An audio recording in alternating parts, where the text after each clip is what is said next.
A very good evening and a warm welcome to today's boot camp on AI fake news detection using natural language processing. I am Shmita Ramkumar and I'm the Director for Community and Partnerships at OpenWeaver.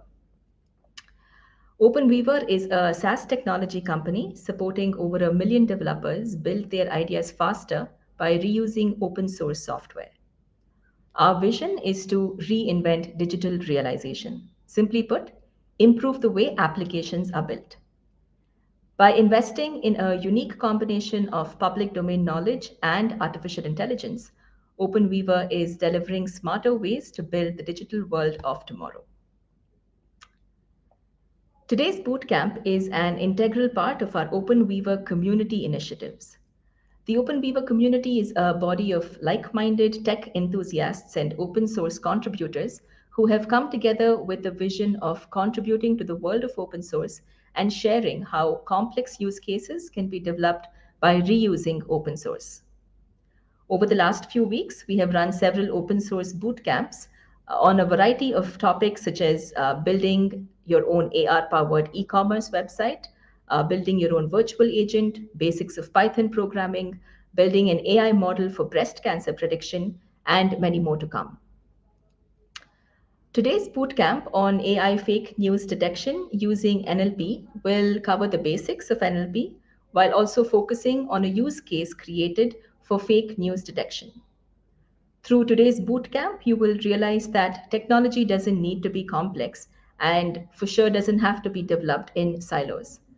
You will see how you can take a solution that is pre-built, in fact, built by many people in the world, and you can then build on top of it and share it or put it back such that your solution can now be accessible to many other people who can further build on top of your ideas, thereby accelerating this virtuous cycle of innovation and also helping you scale your ideas and solutions significantly faster.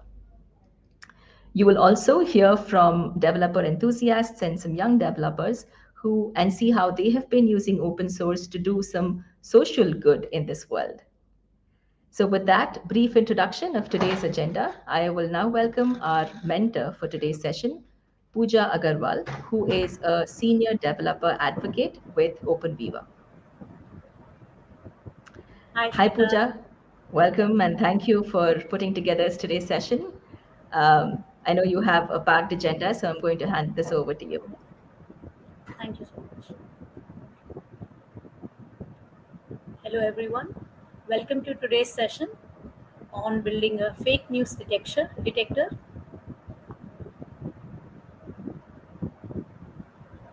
So, our today's agenda, we would follow it into two sections. First, I will talk about the problem.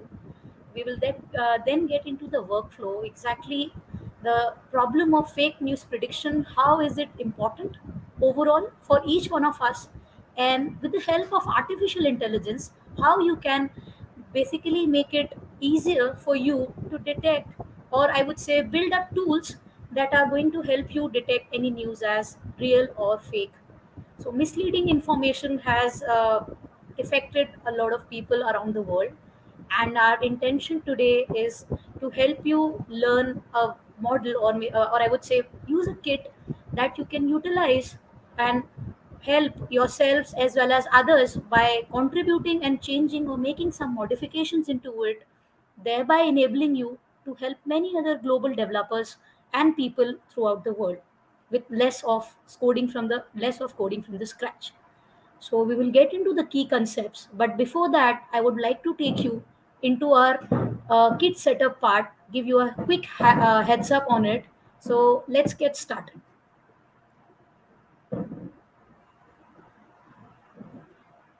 So for that, you have to quickly get into the description of today's session that you're viewing on YouTube. So as you get into the description, you will find a link which says one-click Kandi solution kit on fake news detection is available. Do click the link. You will be able to navigate to a web page on Kandi. It has this one-click install available. So this fake news detection kit is simply curated for use by you directly onto your systems. You can install it, you can follow the instructions. Maybe you want to do it using your mobile devices.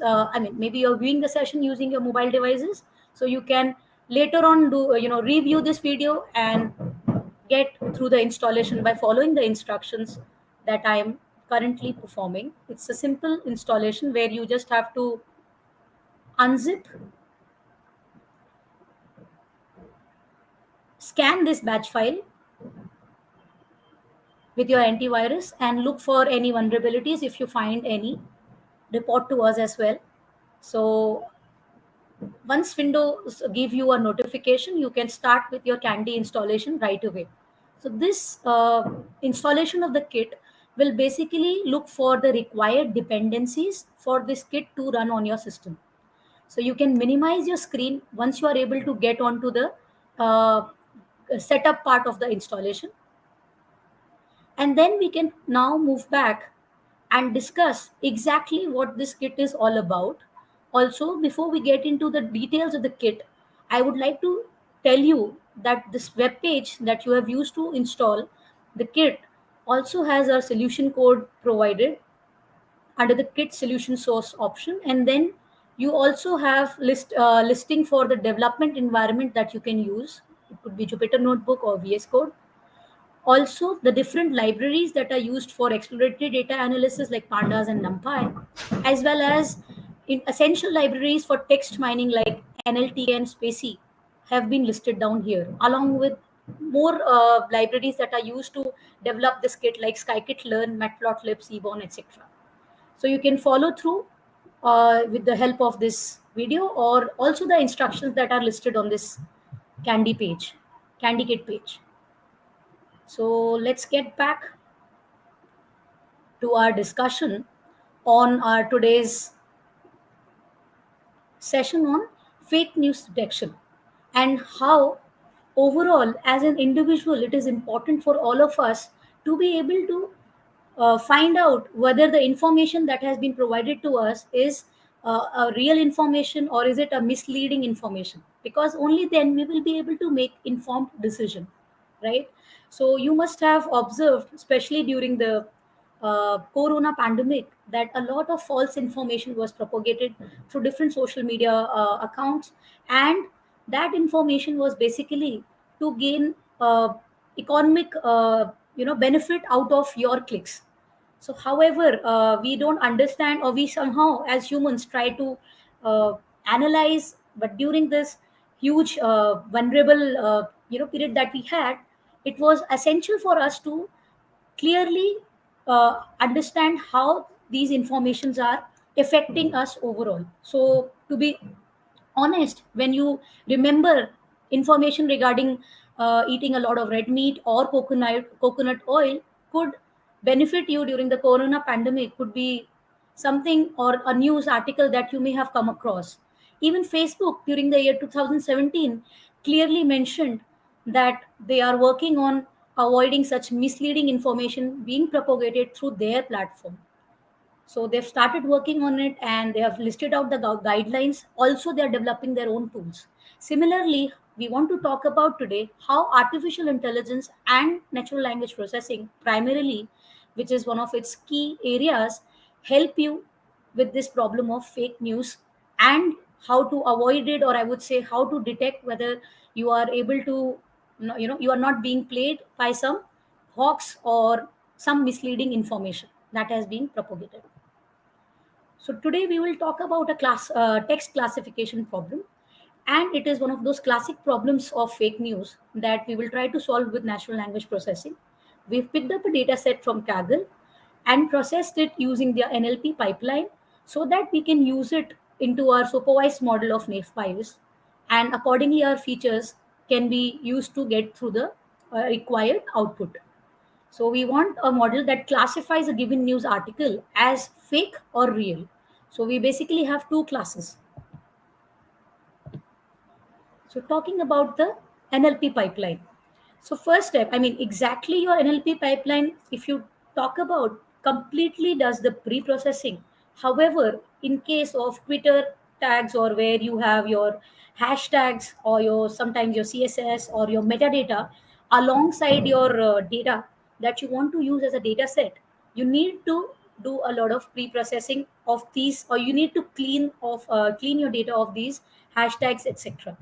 Once you are done with that, you then break your sentences into tokens. So these are basically the words which you break your sentences into, and they are simply called tokens. After this tokenization process, you go into removal of stop words.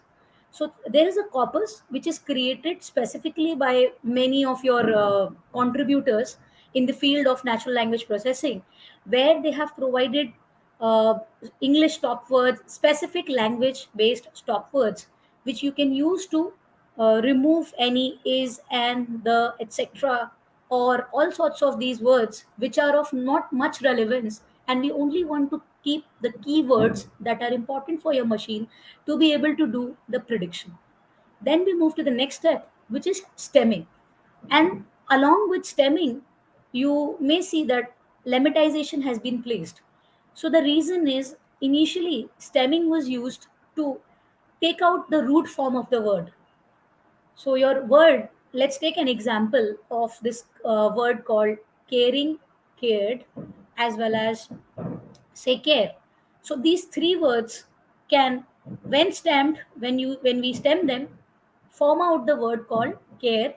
However, in stemming, whenever it is very strict, or I would say one of those fourth stemmer sorts of libraries sometimes people use, they have complained that it stems up to an extent where your root word simply loses its meaning.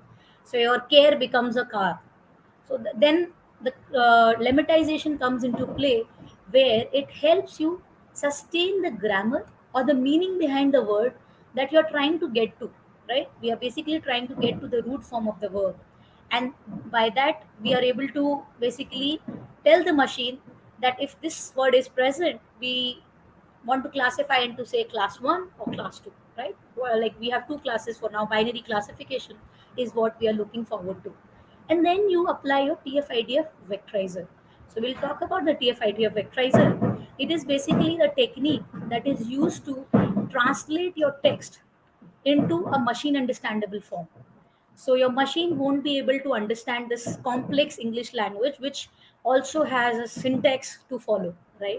Since it's the most spoken language and most used language elsewhere, as well as in in trying to do all your coding, etc. Your machine, for your machine, it's very difficult to be able to always understand what it is talking about in terms of your English language. So with the TF-IDF vectorizer, we convert it into a vector form, a mathematical form that is helpful for your machine to work out with. So let's consider an example here. Hash London is the capital city of England, standing on the River Thames in the southeast of the island of Great Britain. Hash Great Britain. So we see that in the first step, we will simply break these into sentences and remove all the hashtags. And if there's any extra metadata, all that would be removed in the step one. Next step would be simply breaking these sentences into words like London is, the capital city of England. And similarly, even your punctuations are a set of token, or I should say it's a token. So in this step, it will also be a token itself, right? And the entire statement following standing in the reverse would be broken in the similar way. We come to the third part, where we say stop words removal. So your stop words are, if you see in the statement, is, the, of, right? So we will remove the is, we'll remove the second, third, and the sixth token in the statement that you see in the step 3. After that, we also work on the stemming part.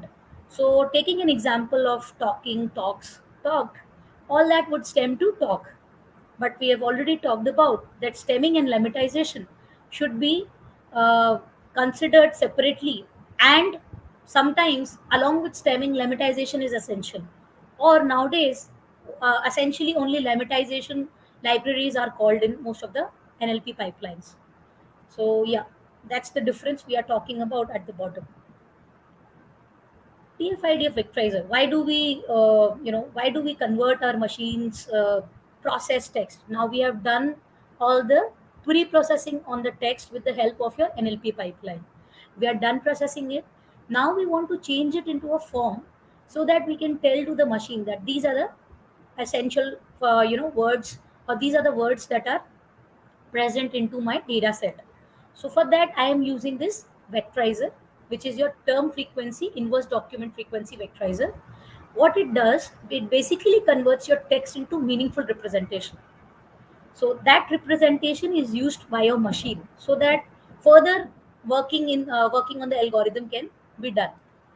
How does it work? It basically comprises of two important steps. First step is finding out the term frequency.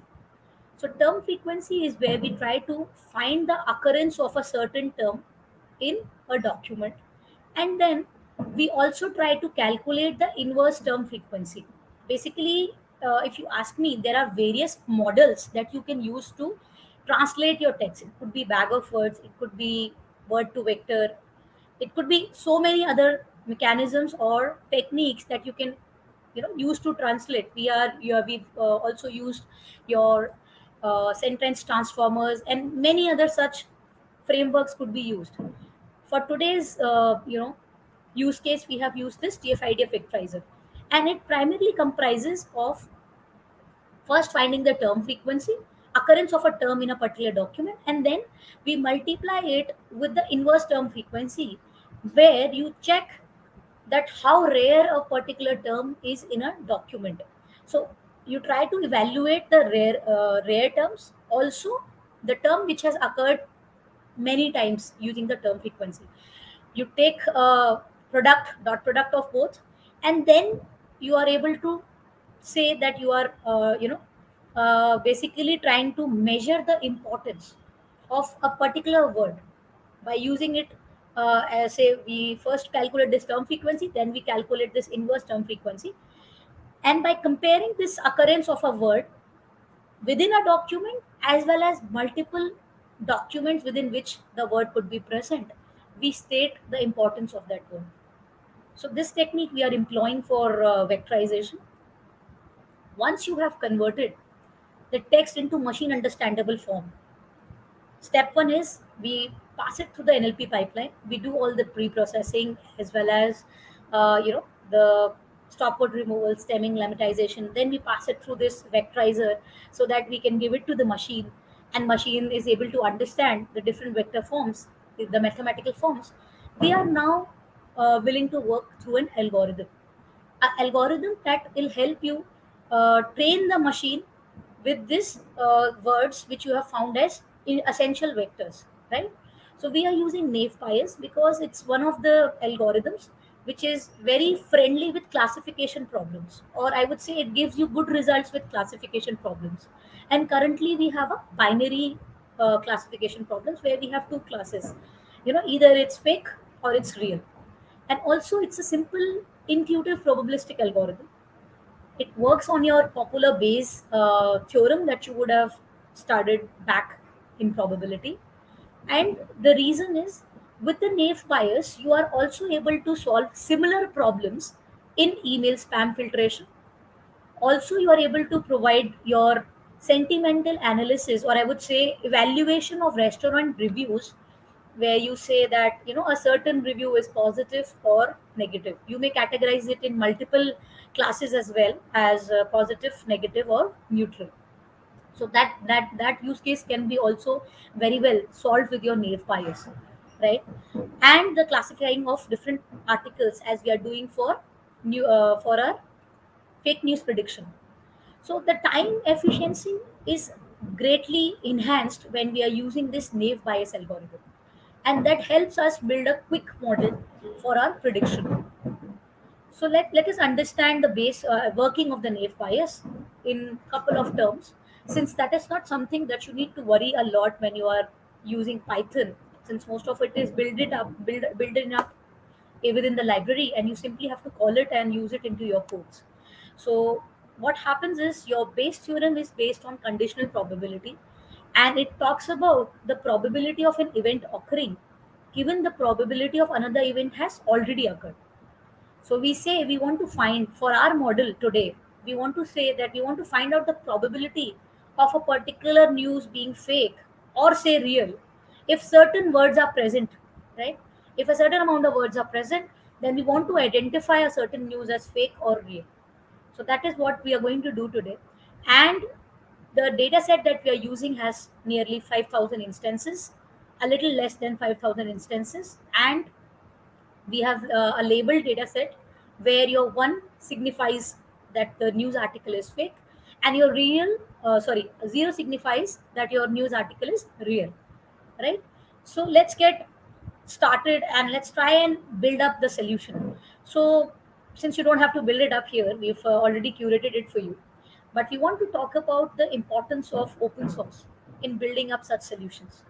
So you see that if you talk about today's scenario, there has been great innovation and diversity that we've seen in field of artificial intelligence, blockchain, web3, metaverse, whatever we call.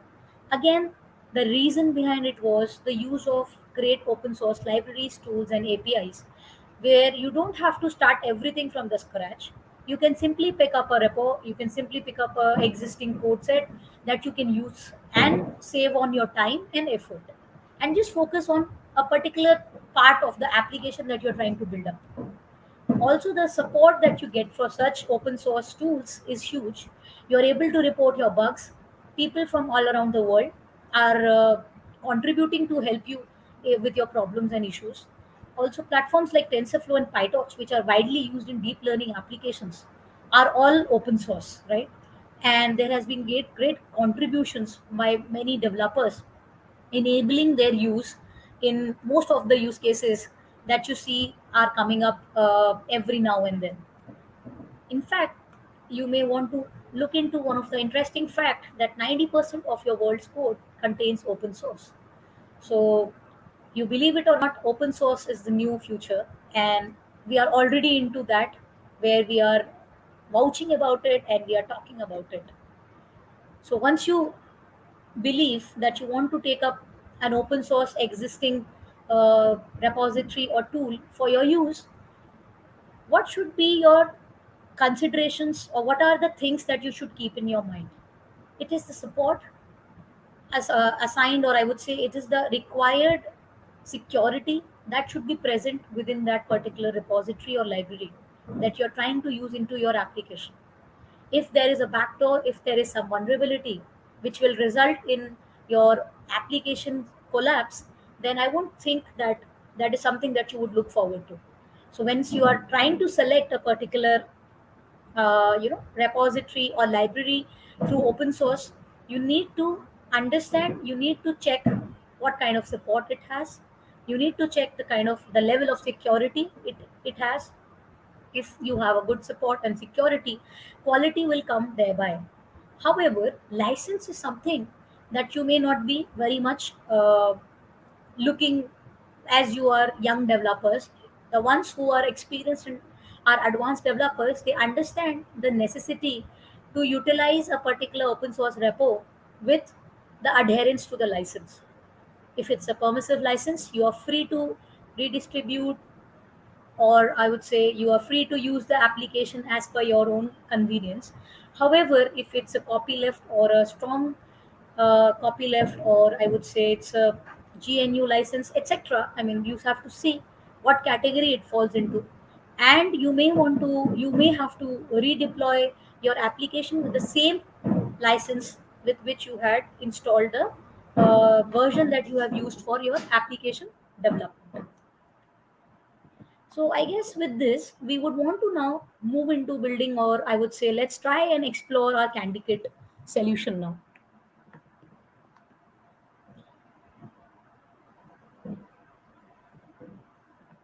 So let us get back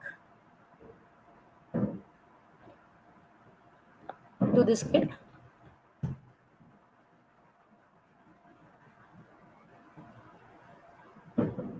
and you will be able to navigate to your Jupyter notebook. So your Jupyter notebook basically has instructions where we have clearly listed down how things are working around. However, we will try to take things one by one. In the first cell, what we've done, we simply input your data set here, and the name of your data set is fake news, which you can find in the folder that you have installed for using this kit installer. Then we also have given you a file that you can experiment with and use your own news articles to put into it and see whether you are able to get the expected result for a fake or real news, right? And here there is a variable which is helping us break our initial data set that we are using for training as well as testing into 80-20 ratio. We further move into importing your from your detect function. We are importing this fake news detection and then moving into the training part. So before we move into this training part where we have applied, I mean say, as we have supplied our different parameters as data set as well as the ratio in which we are dividing our training and testing data, I would like to take you into this detect function that is being called. So you will also find that there is this .py detect.py notebook, or I would say PyCharm notebook, or whichever tool you are using, Python code, which heads up or which has the entire code for what is happening in the actual fake news detection kit. So initially, the import of different libraries is done based on the natural language toolkit. So the download for the stop words is done. Then we have your stemming library. Further, we have your feature for your feature extraction, where we have used the TF-IDF vectorizer. Then also implemented your naive bias algorithm, and then used the train test split to divide your data into training and testing.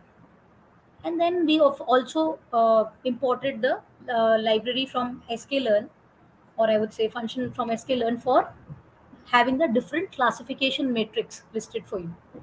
Further, we have imported confusion matrix so that we can use confusion matrix to demonstrate how well our model is performing. So within the fake news detection class, we read our input, we analyze or we explore the first 5 records of our input. After that, we work on the processing part of your data, where the first step is your tokenization, right? We check, or we basically tokenize your different words. Then we do the stop word removal. We had already talked about this while we were discussing the slides. So after the stop words removal, we are basically appending what we are doing within this for loop is we are first converting it into lowercase, and after putting it into lowercase, we are basically checking if that particular word is present as a stop word in the corpus of the stop words that you had already called here, right? We have called up the English language corpus in the stop words library. After that, you are basically appending all those into a single clean dot data. Basically, you are appending them all together and keeping all those tokens together. Further, you have done stemming. So in the stemming part is where we are trying to formulate or find the root word. Moving further, we have applied your TF-IDF vectorizer here. So this TF-IDF vectorizer is fit onto this data, where we want that this processed data that we are getting, from data instant data, we have joined everything, appended it here, and then what we are doing is we are willing to convert this processed data into your vector form. After that, there's a function which is helping us with the different classification metrics. So we say model underscore object dot predict on that particular data where we have already performed our vectorization, and then we are printing the different matrix against your what I should say expected and the predicted output. So y pred is your predicted and y true is your actual output, right? So we want to print those metrics. We are then also printing the confusion matrix using these different parameters here. After that, we just plotted your confusion matrix and showed it on the Jupyter notebook. So we can basically go back and quickly run and see what happens.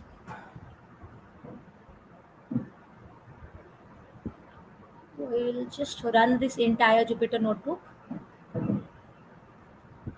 So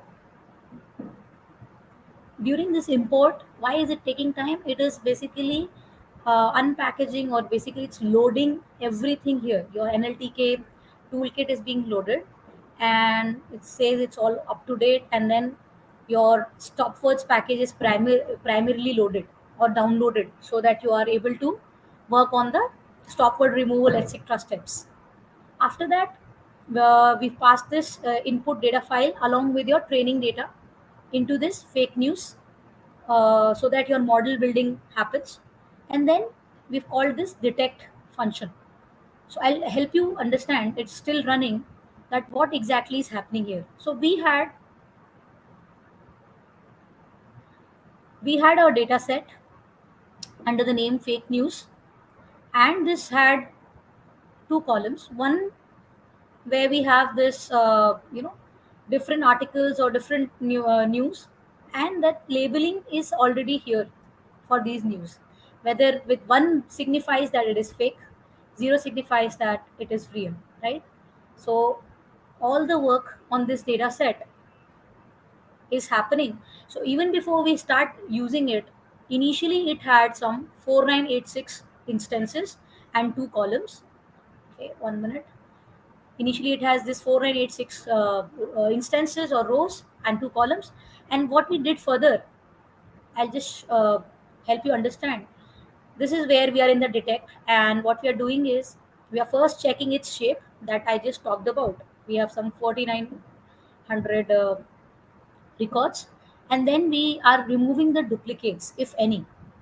And after removing those duplicates, we are also removing if there are any null values, right?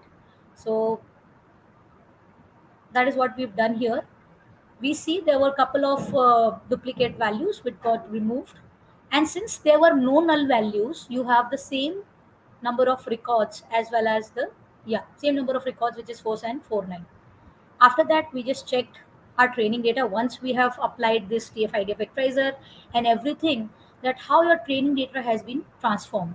So you see, we have the similar records, but the number of columns have been increased. So here basically your mathematical representation of all the words have happened. 61,653 unique words have been found in the data that you have used to train. After that, we have split it into training and testing, applied your naive bias model to train your data set. I mean, to train your model. I mean, we have used the naive bias, and then we are using these classification metrics to validate or basically see how our model is working. So there are different parameters like precision, recall, F1 score, along with accuracy, that you see that we have 93% accuracy for training and an average of over 92% for F1 score as well as recall and precision score. So you would see that these different metrics play a role depending on what use case you are working on. So how precisely the model is able to state the correct, or I would say the relevant results, is what we call the precision. And based on recall, which is inversely proportional to precision, these two parameters have to be a little balanced. We can't say that, if our precision increases, recall will also increase every time. So it is inversely proportional. We do have to work out a scenario where both of these lay as close as to the value 1, right? The closer they are to the value 1, the better it is for us. And if you see here, with this confusion matrix has been plotted between your true, or I would say actual, as well as the predicted output, right? Actual and the predicted output. And you can see that there has been type 1 and type 2 errors significantly in 215 instances, where you had those false positives and false negatives being predicted and not correctly. I mean, if you were expecting that a certain news was true, it was not correctly predicted, and if you were expecting that a certain news is false, should be correctly predicted as false, was not predicted. So that's what happened. Then we also check these same classification metrics on the test data set, and we nearly are able to reach the 77% accuracy with naive bias. Also, with a bit of hyper tuning, you can achieve a better accuracy, which I would want you to experiment with once you are able to install this kit on your own. And that will also act as a good exercise for you to see, by just changing some parameters like alpha, etc., in your model or your random state. You can simply see even the splitting of your data. The more balanced it is, the better results are expected. So you can experiment this. I mean, these are the 2 3 things that you can experiment along when you install this kit, and see if you're able to achieve a better accuracy here. So we've left it to you to experiment as well. And if you see here also, we are having some 171 and 45 records in error. And basically this is your training, 80% of your training data set, and 950 is the test data set. So if you sum them up, it will amount to your 4900 records that you had overall. And then we simply just print your uh, training instances and test instances here, right? So this is something which will be of key interest to you guys, where you would want to see a test file, right? So where do you find this test file? Simply go to the folder that you have used currently for your installation. Within that folder, you will see that you have this as your data set for fake news, and fake news test as a data set where you can experiment and place some of your data. So just pick some random data that you would want to experiment upon, and see what sort of a response you get, right? Sorry, yeah, just check it, just paste it. I'll just save it here, close it, right? And rerun my model first.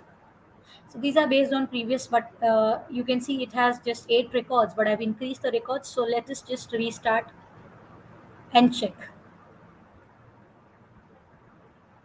So this restart would take a bit of, I mean, this loading up would take a certain amount of time. The reason being, we wanted to run one of these cells, or I would mean have just run these 2 cells here, right? So we would quickly want to get back onto this part where we were left. You saw that we printed all these, right? We split the data. So here is your hyperparameter that you guys can tune yourself, alpha, right?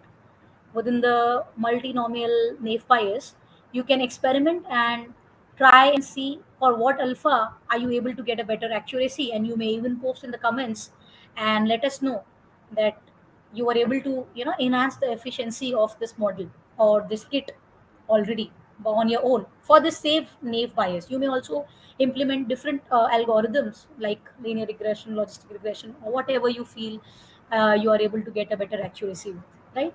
After that, what we've done here, we basically fit your model and saved it into a file with your pickle.dump, right? After you have saved the file, we are just printing that your model got trained. These are the different classification metrics. And then we have tried to compute your metrics on the X train, Y train, and your built model, right? Built model, and then printing these testing as well as the classification metrics, again applying it on the test data, printing the shape of each. Further, you come down in the test, right? The test file, which is of key importance to you guys. So you see the model is still running here.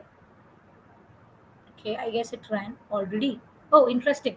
So yeah, since I told it's a speedy model, and we see that from 8, we have come back to 14 records. So we have 14 records, and 61,653 is the vectors, obviously, with the train testing data as well. And what are these? These are the probabilities. So let me just help you understand using this test spread file, which will get generated after you place your test file and run the last cell. Let us check this out. So what is happening here, it is I just randomly put up some text, and it is saying that with this label 1, it's a fake news and the probability is some 52%. However, it is saying that this is a real news. I think this is not clearly identified with a probability of 73%. And then you can say some fake news on the stars as well, which is 99% the model is sure that it's a fake news. So right, you can apply such you can apply different news articles, place them in these Excel sheets and experiment, and also let us know, like, share these sheets with us, maybe record a video or something, and let us know how well this kit help you enhance your test results, right? So yeah, going back here, so simply says your zero, where we have your prediction for real news, and one where we have prediction for fake news. So basically what we've tried to help you out with the script that we have curated here, it took weeks, more than weeks of time. You can simply change this test file and keep experimenting with it. Also change couple of parameters, right? You can change the alpha as one of the hyperparameters. You can change the test ratio as well, right, which is mentioned. Yeah, this test data ratio is also something that you can experiment with. You can try splitting your data into not 80/20, but say 70/30 or 75/25, based on whatever gives you the best result. You can experiment by coming up to this .py file. And yeah, in fact, the test ratio can be simply changed in the Jupyter notebook, as well as your file that we are reading for testing purpose. So I think with this, I would want to wrap up my discussion on the fake news detection kit today, and would like you all to put down some questions in the comments to let us know what are your views and how we can improve and improvise on such sessions with you. Thank you so much, Pooja, for sharing that lovely overview. I believed you covered three key points in today's session. How to translate our data into machine understandable form, how to classify fake news data sets, and also you showcased beautifully how everything can be curated into a single click kit on Kandi. So thank you for that. And for our participants today, as Pooja mentioned, if you have any questions, please do share them on the chat. We will be taking some questions towards the end of the session in just a few minutes. And also do take a look at some of our one-click kits that have been developed by young as well as senior developers on a variety of topics, very relevant topics like the one today, detecting fake news. You can also try these kits, and in fact, not just kits, the open source software can help young developers even try some very simple concepts. In fact, we have with us today two young developers and two developer enthusiasts who have worked with Kandi a little bit, I believe, and who have put together some kit which is based on a very simple concept, but more to help us understand how this has a significance in the social world. So it's something about doing some social good. So welcome, Anmol and Parul. It's lovely to have both of you in today's session. Before we get started, why don't you please introduce yourselves to our participants today? Hello everyone, I'm Anmol Jha. I am a student at Indira Gandhi Delhi Technical University for Women, and I'm currently pursuing my BTech in Computer Science. I'm an AR/VR developer, and I have developed a few AR applications and several AR filters as well using Spark AR. And I am also an ML/AI enthusiast, and I've worked on a few ML projects as well related to sentiment analysis. I'm also into game development, and I have developed a few games as well.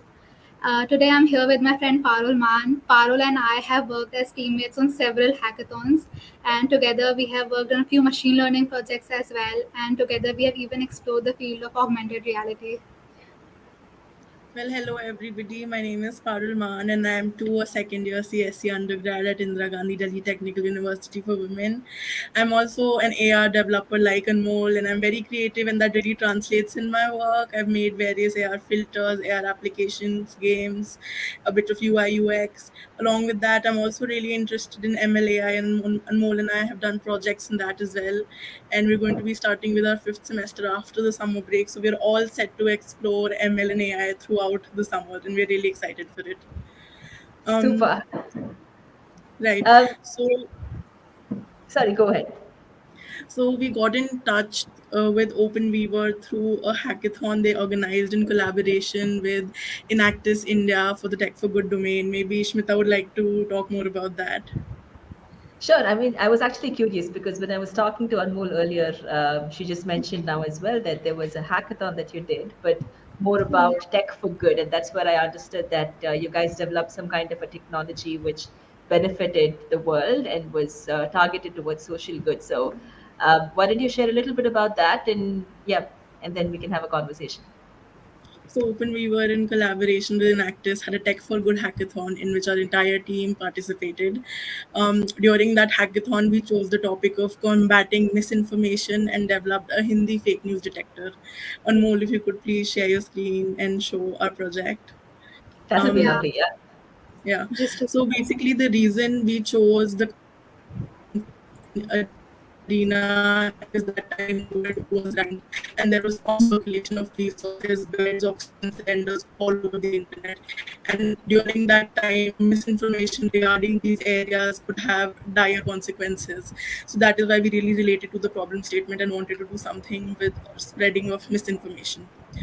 Now, there were many fake news detectors available in English, but we found very few in Hindi or in other regional languages. And we felt, being Indians and living in India, in a country where more than 55 crore people speak and understand Hindi, it is the primary language for fake news circulation. So we wanted to tackle this vernacular regional problem, and we wanted to use open source for social good to help our region with this regional problem. So, for developing any fake news kit, be it regional in English, the major challenges we faced, particularly, were developing a data set because there's not a lot of data sets available in English, as well as natural language processes because in vernacular languages there is not a lot of libraries available. So we overcame these challenges and we finally published the Candy Kit, and Anmol will walk you through it. So this is the candy kit that our team created for fake news detection in Hindi language. Like Paul said, there's a lack of resources in Hindi language. So the first step for this hackathon was creating our own data set. We tried looking for an open source resource where we could find a data set which was suitable enough for our model, but we could not find one. So the first step was creating our own data set. Now writing a code from scratch would have been very time taking. So we came across this open source resource on GitHub and we used this resource for web scraping. And this made the entire process a lot more quicker than we had anticipated. So after creating the data set, we moved on to the pre-processing part. Again, for pre-processing, we could not find a lot of libraries and there was a shortage of time, so we could not look into it. So we took a very simple and direct approach towards it. So the first thing that we did was we removed all the punctuation marks from our data set. So we removed all the commas, colons, semicolons, etc. In fact, whatever full stops were there, we replaced them with a slash. A slash is actually the replacement of the Hindi Poonvaram that we use. So instead of the full stop, we were using a slash, that is a Poonvaram. So after that, the next thing that we wanted to do was remove all the stop words from our data set. Now creating our own list of stop words would have been very time taking. So we came across this very helpful open source resource which contained a list of stop words. So again, this open source resource came in very handy and we removed all the stop words using that resource. So after that, we vectorized our data and used several machine learning and deep learning models. We used TensorFlow as well. As you can see, it's again an open source resource. So we used a lot of open source resources during the entire course of this hackathon, and finally we created this kit. And after running all the machine learning and deep learning models on our project, we achieved an accuracy of 82.35% on the random forest model, which is actually very promising for a Hindi data set. So this is the final set of code that we have used in the entire process of this fake news detection in Hindi. So anybody who wants to work on this project can simply download this Candy Kit and work further on this project. In fact, you can even pick up parts of this project from this kit and you can take this further and work on it. So this is what we So, had created for the hackathon. so Lovely. as So, Anmol explained, what's this kit called, by the way? If you can maybe just scroll up a little bit and show all. It's it's called called Lovely. Sachet-Samachar, Hindi fake news detector. Super. So as you can see, creating a fake news detector is quite an extensive process. But when you have open source resources such as the ones we use to help you along the way, it becomes really optimized, and you can develop applications, develop projects in a really quick and efficient manner. So we've curated a list of these open source resources that you can go through, that you can utilize to get started on your own projects and do them in a very fast and quick way, where you don't have to start coding from scratch, but you can just build as you go. I feel that open Lovely. source resources are very helpful for people who are working on a project like in a hackathon. So in a Right. hackathon, there's a time crunch and you do not have a lot of time to explore all the resources or start writing all the code from scratch. So in such cases, open source resources come along very handy and they act as a blessing for us. Like for us during this project, open source resources were very helpful. In fact, Parul and I have been working in AR, VR as well and machine learning as well. So we are trying to integrate both these technologies together. So we were trying to create an application, and over there we were trying to integrate both these tech stacks. And we used an open source resource, OpenCV, over there as well for motion detection. So that was also very helpful. So integrating two technologies together can also be made easier using open source resources. And Super. as Anmol spoke about AR, VR, learning not just ML AI, but learning any technology, be it augmented reality, virtual reality, through open source is the way to go. And as we all know, AR is the base of the metaverse. It is a very up and coming technology. And now that I think of it, in the community news channel, there's an event also which is coming up regarding developing AR virtual engines during the next week. So that is also something you can look out for. It is going to be really helpful in utilizing open source to the best of its capacities in your projects. Super. Lovely. Thank you so much. I think that was really helpful to understand and really nice to see the kit because, as you said, during the peak of COVID, there was so much fake news spreading all around, and the communities that needed it most were the communities that did not have access to quality news, which is mostly in English. So I think this is very helpful. But because we have people here who are not only from India, especially not from North India, can you maybe help us understand what Sachet-Samachar literally means? Okay, so the word Sachet means well informed and Samachar means news. So Sachet Samachar is well informed news. Lovely. Okay, now I have better appreciation for the title and for the kit. So what's next, Anmol Parul? Now that you've developed this kit, what is next for you guys? So after working on this project, we realized that there is a lot of scope for future work in this project. Like I said, there was a time crunch, so we could not explore everything during the course of the hackathon. So after the hackathon, we explored and looked for more resources for the pre-processing part mostly because we were not satisfied with the pre-processing part. So we came across a few libraries like INLTK. There's NLTK for English, so there's one library INLTK for Hindi as well, and there were a few other libraries as well. So we were trying to integrate those as well in our project. And also currently we have deployed this project as a website. So the user has to copy the link for the article or the post, and they have to separately search for each and every article. So what we are planning to do is that we'll turn it into an extension which the user can download it along with their browser. So whenever they are exploring an article, looking into something, and it's in Hindi language, so this extension will automatically detect if this post or article that they're looking at, if it's fake or not fake. So I think that will be very helpful, and users will that will be more user friendly, and users will adapt to it more if it's in the form of an extension instead of a website. Also, what we've really observed that not a lot of users use purely Hindi. So what we plan on doing in the future is to make a English data set, which is adding both English and Hindi together, so we could optimize the flagging process for fake news. Interesting.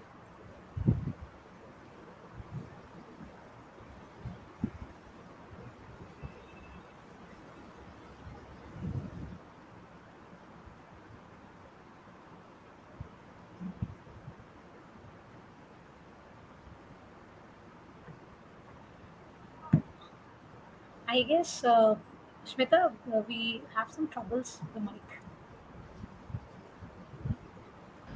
Oh, I hope you can hear me now.